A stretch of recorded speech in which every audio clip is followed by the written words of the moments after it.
Amen. Now, for those of you who weren't here last Sunday, this is a really challenging little series we're into, and it's really an encouragement for us to engage more with contemporary culture. And I was reminded this morning about why we are doing this, because I listened to Radio 4, as I normally do. I'm that kind of vintage. Radio 4 in the morning, and it was the Sunday morning service. And then I heard the vicar say, and we'll now sing the Venite, verses 1 to 8. And then there was this drear, and I was like back at school going, this is so boring. And then there was something else, and then it was, and we're now going to sing, the choir will sing Psalm 62, verses 1 to 8. And I was thinking, is there something special about verses 1 to 8 this morning? And I said to Luch, is it just me, or is the BBC kind of set to put as many people off Christianity as possible by boring the pants off them on a Sunday morning? And she said, darling, it's a generational thing. The only people who listen to the radio at 8 a.m. on a Sunday morning are the sort of generation who appreciate morning prayer.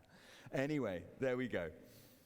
But you know, it is just a picture of, in a sense, how completely out of step we are with the times. And last Sunday, despite being on leave, I crept in to hear Richard's talk, and it was pretty depressing. Not you, but the content of the talk. And it was a wake-up call for us to be men and women of the times. We need to know the times. We have to understand our culture. We mustn't get stuck in a rut of reading verses 1 to 8 the whole time. You know, we've got to have our finger on the pulse of what our young people are thinking, what the next generation is thinking, what they're interested in, if we are to engage with them and stay relevant. So what is this new generation that's coming up? The people, Generation Z, those born sort of from 1994 onwards, what are they growing up knowing? Well, here is quite a wake-up call. I've really enjoyed this. They've always lived in cyberspace. Okay, I mean, I can remember quite clearly when there was no personal computers and even no mobile phones. I am that old. They've never seen an aeroplane ticket. Do you remember the aeroplane tickets that had lots of carbon? Yeah, okay. Richard, do you remember them? I remember my dad having them. He remembers his dad having them, okay. They can't picture people actually carrying their luggage through an airport because they just roll their luggage through an airport. An exposed bra strap has always been a fashion statement to them rather than a wardrobe malfunction. Women have always piloted the space shuttle and jet fighters. They have lived in an era of instant stardom and self-proclaimed celebrities, people who are famous for being famous. Star Wars, now this will really, you'll be able to define when you were born here. Star Wars wasn't a film, but it was a strategic defense initiative. Are you with me? Yeah, getting a few. Do you remember Ronald Reagan? Yeah, and all the constellation of satellite killers? Yeah, I remember that. No, okay. 2/3 of independent bookshops have closed for good during their lifetime. So we're in this series called The Age of Crisis, and it's a look at the nature of our world, the trends and movements, the currents and the dynamics. And we're taking up the challenge from just kind of one verse in the Old Testament, which describes the men of Issachar. And in the book of 1 Chronicles, it says this: from the tribe of Issachar, there were 200 leaders. All these men understood the signs of the times and knew the best course for Israel to take. And this was affirmed by Jesus as well, as recorded by Matthew in the New Testament when he said this. Jesus told them, "You have a saying that goes, red sky at night, shepherd's delight, red sky in the morning, shepherd's warning.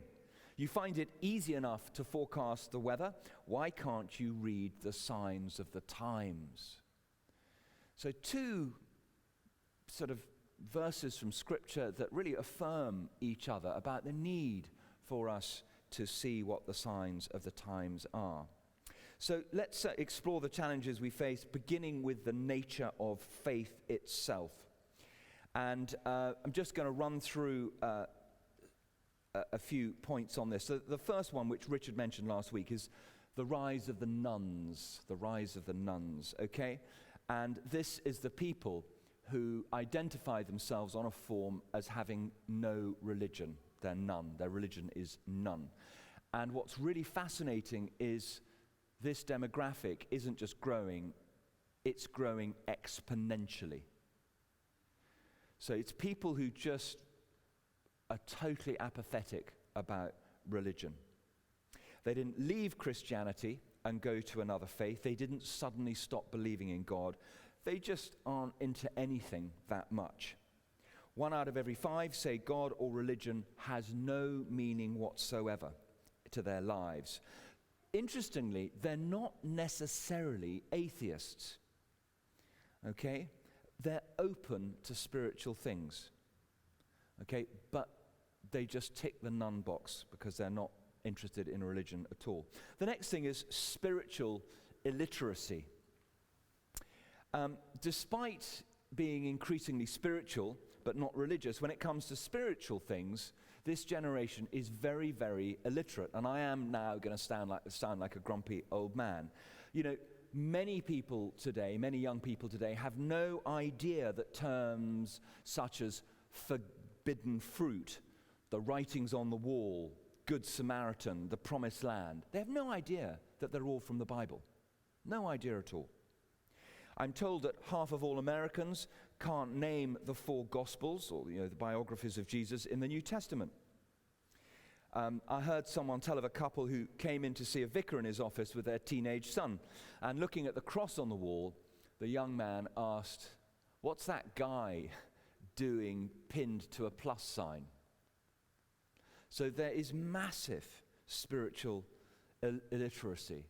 And you have to kind of ask yourselves, how can we engage in really important debates today, like abortion, the environment, capital punishment, without having some basic biblical knowledge? I mean, I guess there would be some who would say you're much better able to engage with those debates without knowing anything about God. So an entire generation is growing up almost entirely ignorant of the most influential book in world history, the Bible. Then number 3, we have the New Age. And, the New Age movement is massive. It's absolutely massive. You might want to call it the Church of the Jedi. Apparently in the last census, loads of people decided to self-identify as being members of the Church of Jedi. Let's call it the Church of Jedi. Do you feel the goodness within you? Do you feel the power within you? You're the light. You're the light is the source of energy in you. I should really be interviewing you, George. George is wonderful. He hangs out with all these people who are absolutely smack bang in the middle of all of this. He probably knows much more about it than I do. And when I do funerals and I have those really difficult conversations with people, you hear all this stuff about, they'll come back as something. I was even speaking to somebody who I thought was a Christian who turns out to believe in reincarnation. And that's nothing but Hinduism.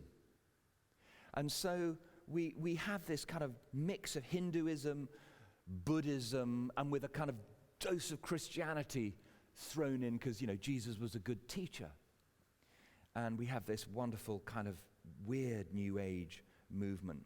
And, there's 3 ideas in that. And the first one is that all is one and one is all, which means that God is all and all is God.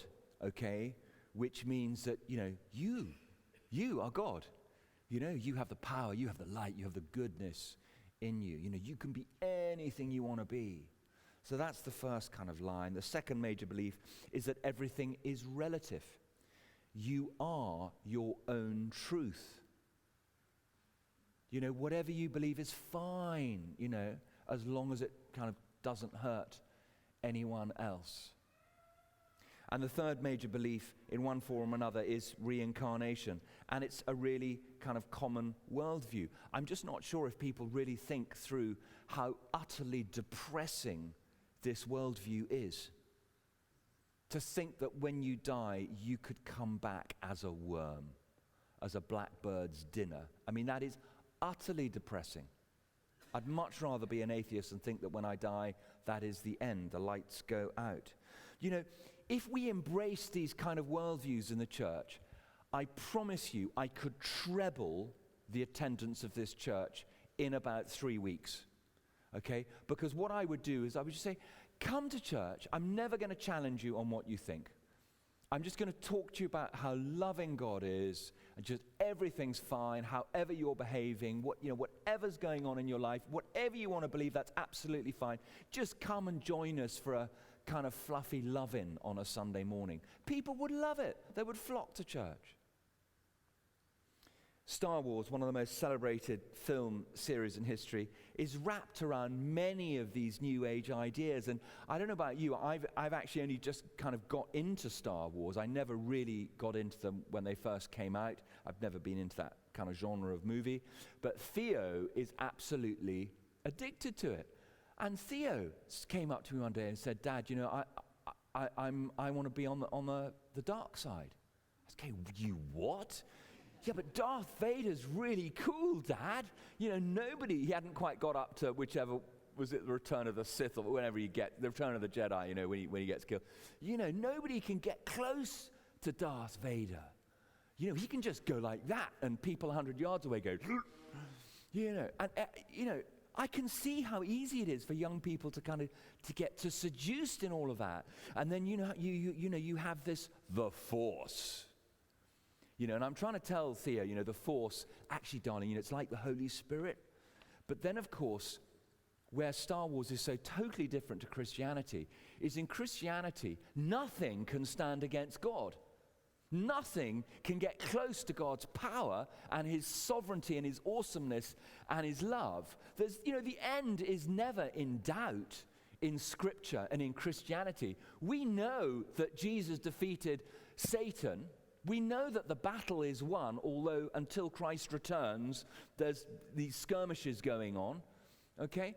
Whereas, of course, in Star Wars, you're never quite sure who is going to win. But with Christianity, the end, the final victory, is never in doubt. Christ won that for us on the cross. Avatar. I confess, I love that film. Avatar. And there's this lovely tree, the tree of the knowledge of, this is how they do it so cleverly. The tree's in Genesis, isn't it? The tree, the knowledge of good and evil, it's translated here, the tree can talk and all the power comes out. You just need to plug into the power and then you start glowing all over. It's really seductive. It's really seductive. And fourthly, do you know who the high priests are now? The high priests of this new kind of paradigm. It's the scientists. It's our scientists. Now, let me just give you an example of this. When Stephen Hawking, who's been called the most revered scientist since Einstein, published his book, The Grand Design, I don't know if you remember, it shot straight to the top of the bestseller list. Not because it was a particularly well-written book, not because it contained any kind of breakthroughs in physics or mathematics. I tell you why. It was because he decided to officially announce that God is dead. That's why everyone suddenly took notice. In an interview about the book, he said this, I regard the brain, no, actually I won't try and do an impersonation. I regard the brain as a computer which will stop working when its components fail. There is no heaven or afterlife for broken down computers. That is a fairy story for people afraid of the dark. That's what he said. And for many people, if that's what Stephen Hawking thinks, that's the final word. Science has just issued the verdict. The facts have been laid on the table for all to see. The high priest of all things has spoken. A PhD in physics is the ultimate authority in the universe. He has concluded there is no God. And it's the end of the story. But of course, it's not the end of the story, because the big problem is this. Most scientists are very poor theologians and philosophers. What he just said was utterly pathetic. It was utterly pathetic, and I'll tell you why. Any Philosophy for Dummies book will tell you that God is not bound by time. He is not. He is outside time. The very definition of God is that he stands outside of time. If he stood in time, he wouldn't be God. I don't want to believe in a God that I can examine and I can look at and I can comprehend and I can calculate how big or how small he is. I want to believe in a God who is beyond the scope of my tiny little brain to comprehend. And it goes deeper than that, because when scientists say they can explain everything, that's foolish. They talk of finding a unified theory of the workings of the universe. And when they do, we'll somehow have all our answers. We won't. In fact, for if the creation of the universe can eventually be described by the laws of physics, we still have a very profound question to answer. And that is, who wrote the laws of physics? So to conclude, we have in our day the rise of this massive demographic, 25% of young people coming up, widespread spiritual illiteracy, this kind of mix and match approach to belief with this big dose of New Age, sort of New Agey Hinduism, and we're making science everything and discarding God. So where does that leave us? Well, interestingly, for many, it leaves you in the cold. Because the faith of our day has left us with a crisis in values. We find ourselves needing them but not having them, and divorced from any means of finding those values. There is a lack of vision. There is nothing calling us upward to be more than we are beyond ourselves. We have empty souls, and everything we have built apart from God has proven inadequate for us to thrive. So what we have is a world that is operating apart from God and finding that it can't. It's breaking down. And I believe that is the world's greatest crisis. Any problem in the world could be solved if we followed the Ten Commandments, if we had God as our reference point.